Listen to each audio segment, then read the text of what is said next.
চট্টগ্রামের রাউজান যেন আরেক জঙ্গল সলিমপুর। একের পর এক হত্যাকাণ্ড এবং খুনিদের সহজে গা ঢাকা দেওয়ার ঘটনাগুলো দিচ্ছে একই বার্তা।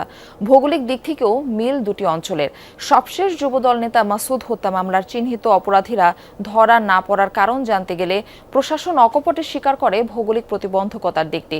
জঙ্গল সলিমপুরের মতো রাউজানকে সন্ত্রাসমুক্ত করতে যৌথ অভিযানের দিকে হাঁটছে প্রশাসন। রেইনবো অ্যাক্রোপ্লাস্টে অ্যাক্রিলিক এমালশন থাকায় মুছে ফেলা যায় যে কোনো দাগ সহজেই। Rainbow Paints. রাঙামাটির বাঘাইছড়ির প্রত্যন্ত পাহাড়ি এলাকায় ঘুরছে র্যাব সদস্যরা।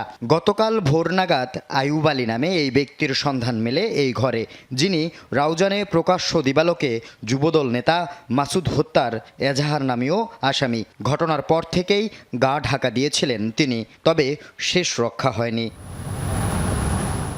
র্যাব বলছে হত্যাকাণ্ডে অংশ নেয় অস্ত্রধারীদের দুই টিম। দুই সিএনজির একটি সরাসরি অংশ নেয় হত্যাকাণ্ডে, অন্য সিএনজিটি ছিল সন্ত্রাসীদের ব্যাকআপ টিম। সেই ব্যাকআপ টিমেরই সদস্য আইয়ুব, হত্যা মামলার ৯ নম্বর আসামি। সিসিটিভি ফুটেজের বাইরে যেটা প্রাথমিক তথ্য যেটা আমাদের কাছে আছে যে সেখানে দুইটি সিএনজি ছিল। তো সিসিটিভি ফুটেজ ক্যামেরায় তাকে না দেখা গেলেও প্রাথমিকভাবে তার সম্পৃক্ততা দেখা গিয়েছে। সিসিটিভি ফুটেজে স্পষ্ট অস্ত্রধারীদের ছবি। এরই মধ্যে তাদের পরিচয় শনাক্ত করেছে প্রশাসন। অস্ত্র হাতে দেখা যায় দিদার, আফসার, মোবারক সহ ৫ জনকে। তবে এদের কেউই এখনও গ্রেপ্তার হয়নি। প্রশাসনের দাবি, রাউজান পাহাড় বেষ্টিত এলাকা হওয়ায় সহজেই সটকে পড়ে সন্ত্রাসীরা, মেলে না খোঁজ। ঘন জঙ্গলে আচ্ছাদিত পাহাড়, এখানে যদি একজন লোক লুকিয়ে থাকে তাকে কিন্তু খুব সহজেই যে আপনি বের করে আনতে পারবেন বিষয়টা এরকম না। আপনার কাছে পাহাড় অচেনা অজানা, কিন্তু তার কাছে কিন্তু অপরাধীদের কাছে পাহাড় অচেনা অজানা নয়। তবে কি জঙ্গল সলিমপুরের মতো অপরাধীদের আরেক অভয়ারণ্য হয়ে দাঁড়িয়েছে রাউজান? এমন প্রশ্নের জবাবে প্রশাসন একমত না হলেও জঙ্গল সলিমপুরের মতো রাউজানেও যৌথ অভিযান পরিচালনার কথা ভাবছে র্যাব।